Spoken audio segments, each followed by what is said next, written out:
If we want to defeat capitalism, we are going to need a party that will organize working people to fight for the demands that we want and to win socialism. Thank you so much. Quick point of personal privilege. Yes. First of all, James Jackson, Sacramento, he, him. I just want to say, can we please keep the chatter to a minimum? I'm one of the people who's very, very prone to sensory overload. There's a lot of whispering and chatter going on. Can we please just keep the chatter to a minimum? It's affecting my ability to focus. Thank you. Thank you, comrade. Point of personal privilege. Yes. Please do not use gendered language to address everyone. The dominant narrative in America is white people are evil, white people suck, we should be ashamed of ourselves. I don't think we should be ashamed of ourselves. I think that we should take responsibility for the system that we've created. The best system in the world? Oh, we do not have the best system in the world. Who has a better system? There are many European countries that are much better off than Oh, you us. mean European countries with a higher density of whites, like Northern Europe? That's one way to phrase it, I guess. You don't mean Turkey. You don't mean Eastern Europe with the communists. So the only time you can come up with a system that's better than America, it's a country that's more white than America. Got him! I know that everyone here will soon be marching over to the Capitol building to peacefully and patriotically make your voices heard. What does he need to go to prison for? For all the crimes that he's committed. Like what? Like, trying to overthrow our country? Hello? Where have you been, dude? Did he tell him to go do that? Yeah, he did tell him to go do that. Did you watch the rally? I did. I can literally memorize the quotes. Dude, you're hopeless. If you don't see it, you're hopeless. Where did he tell him to go do that exactly? Like what part of it? The speech? Where did he? When he said, like what did he say? Let's fight. If you don't fight, we're not going to have a country anymore. You mean the quote, fight like hell? Oh yeah, Bernie Sanders said that, a lot of other Democrats said that, and then when Trump say that, then it's bad, right? Dude, you're a Trump fan? Oh yes, I am. Oh yeah, and I'm from Compton, and guess what? And I'm from Compton, California too. And I'm a Trump fan. You can't handle the truth. I don't care who you vote for, I really don't, and no one should actually care what someone else votes for, but the thing I hate is people like this, they repeat what they've heard on the mainstream media, and then they talk so confidently about it, and then you say, okay, elaborate. Like this woman, she got told to elaborate, all she did was laugh, as if the other guy's crazy. Couldn't give an explanation as to why she believes that, and then runs away, like they always do, runs away when confronted with the truth. Was she implying that he shouldn't be for Trump because he's black? She must have heard that from Joe, yeah. And you ain't black. How many genders are there? How many society wants to decide? So unlimited. Sure. Can I be a bobcat? If you want to identify as a bobcat, then I will support you. Can I be a black person? I don't know about that. But you're okay. You're a bobcat. You're You're a okay with bobcat, identification fluidity then? But you're a bobcat. Tell me about that. No, I said, can I be a bobcat? Maybe now I'm a fox. Nah, you're not a fox, dude. Do you understand how things can quickly drift into societal chaos? Yeah, but that you're confusing sex and gender. No, gender and sex are directly related. I just think you don't understand. What don't I understand? Enlighten me. That they're gender's a social construct. Prove it. How many genders are there? Depends on how many. How many do you want? Whatever people feel legitimately comfortable with. Okay, like two. I'm not gonna. Well, then you can be whatever one you want. Yeah. Like asshole, that could be your gender. Well, let's be nice. Yeah. Let's be nice. Do you see how quickly they descend into pejoratives and ad hominem attacks? So this guy kept going back to his feelings, then he lost the argument, and then he tried to hurt the other person's feelings. That's pretty much what they do every single time. They talk in feelings, I give you the facts hurt your feelings, so you try to hurt my feelings. Pretty funny. And I just want to clarify something. Where do we draw the line here? Because you say you can identify as a bobcat and a woman, but not a different race or a fox. So explain that. Zero tolerance was interpreted as the policy that separated children from their... If I get arrested for DUI and I have a young child in the car, I'm going to be separated. When I was a police officer in New York and I arrested a father for domestic violence, I separated that father from Mr. his Holman, with family. all due respect, legal asylees are not charged with any crime. When you're into the country illegally, it's violation 8 United States Code 1325. Seeking asylum is legal. If you want to seek asylum and go through the port of entry, do it the legal way. The Attorney General of the United States has made that clear. Okay.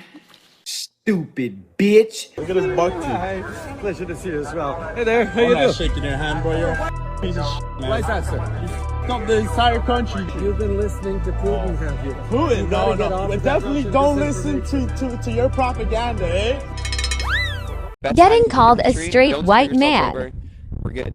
And everything's really good. Everything's looking really good. We're in the lowest time of poverty in human history, and poverty is exponentially reducing every year. Trust me, we're in a very good time. This is really interesting coming from a straight white man. Well, okay, yes. Like, everything's always been good for you. I'm a minority. Yeah. Nothing's good for me. I'm Palestinian. I'm Arab. You're Arab. Yeah. How has everything been bad for you? You're hanging out with your friends, you're fully fed, you have designer clothes on, you're getting an education in an elite level college in one of the best countries in the world, but somehow you're the victim here. Her life motto is 3 words: play the victim. It's unbelievable. These people have never experienced real struggle, and then she's just there, clueless about the world, throwing around little buzzwords. What is it socially that you and I have as women that we don't have that men do? Why is there a need for you to be a feminist? I think as women, we are undervalued when it comes to our intelligence. I think people, especially for me, as a woman who, I'm sorry, what'd you say? Go ahead, let her talk. For me, as a woman, I feel like a lot of people look at me and think I'm superficial. They think I'm vapid. They don't necessarily see that I could be intelligent, that I could speak for myself. I tend to get belittled a lot, and that comes from men, not necessarily women, right? So you're saying in your personal capacity, men are belittling you, right? But when you talk about affecting actually a social change, this might be your personal experience, but does that mean that all women are going through this, or that all women are experiencing this belittlement by men? And see, I understand that, but I think also when I listen to you speak, and you speak on why you don't like feminism, I hear a lot of anecdotal work, and I hear a lot of personal experience, like your experience in that one class that you had, whereas I've had 5-6 classes in my gender studies courses, and I've never experienced anything that's totally like that. That's totally fine. I'm actually talking about the real world consequences of the dangerous ideology telling women that they have to take their clothes off, that they should be on TikTok. I'm talking about real world consequences. Yeah, I'm talking about literally the fact that women are no longer, like, they're by and large all climbing the corporate ladder, and that children are being ceded over to the state. So I was giving you an anecdotal example of what happened in my feminist class, but the repercussions of that are seen everywhere. What I am saying is that what I'm offering to you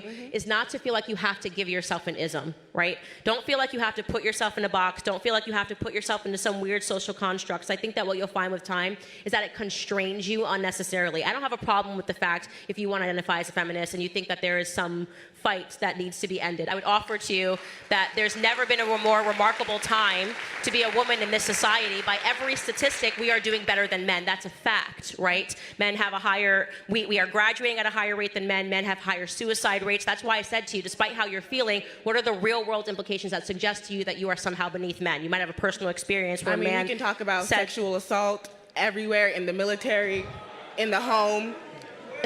So are these the things that you're fighting to end sexual assault? Of course, yeah. Okay, great. You don't have to be a feminist to fight to end sexual assault. You don't have to be, men and women. One of the biggest problems why it's so hard to battle the lenses that the activists look through is basically because they see every unpleasant interaction as a confirmation of their ism. If someone ignored her, it's because of sexism or racism. There's almost never any admission that they contribute to the unpleasantness, or more likely that the unpleasant feeling was initiated by themselves. Basically, they don't want to take any accountability. Anything that happens in their life that they don't like, they blame it on something else. But overall, this woman, she didn't seem that delusional. She just seemed a bit brainwashed. But when Candice Owens started throwing the facts towards her, then she kind of deflected. She wasn't really interested, which is often what you see with college students. A lot of them have been brainwashed. They don't have any critical thinking. They basically follow each other like sheep, and that's how it is. But if we actually think about it, what real world problems does a college feminist actually have? I don't see any. I think a lot of them just want to create a topic to fight for so they can feel important. What do you guys think about the wage gap? I'm going to make less just because I'm a woman, but also because I'm black. I mean, it's outrageous. We're actually talking about the OnlyFans wage gap between men and women. Oh, you don't want to talk about it? No. Don't you think they should be paid the same? Equality. Men are ugly, there you go. Are you voting for Trump? Yep. White supremacist. How? How can you say that? How can I say if you vote for Donald Trump, you're a white supremacist? How? How? Because you support that man in office. That's not an argument. I'm gonna need proof that makes me a white supremacist. You're gonna have to break down the argument. It's not my job to say that. You just accused me of being a white supremacist. You should be able to back that up. Are you voting for Donald Trump? I sure am. That's my proof. Are you voting for Joe Biden? Yes, I am. Then you're a pedophile. No. Yes, you are. A pedophile. You're a pedophile. How? You like to sniff kids. It's not my job to say that. My job is to repeat what I'm told without a second thought. Be delusional. If you don't believe that you are, think that you are. once you repeat so many times a thing in your head, it's gonna literally come into your life. There is no other way. You can rest now. You made a great job today. Be proud of yourself. You're the bullshit. You could have done better today. Someone forgot that he was his family's last hope. He needs to get back on track before it's too late. Do you want to remain a loser? A lazy shit who can't even stand to run a few miles? Do you want to tell your son, Dad didn't make it because he quit and was too lazy?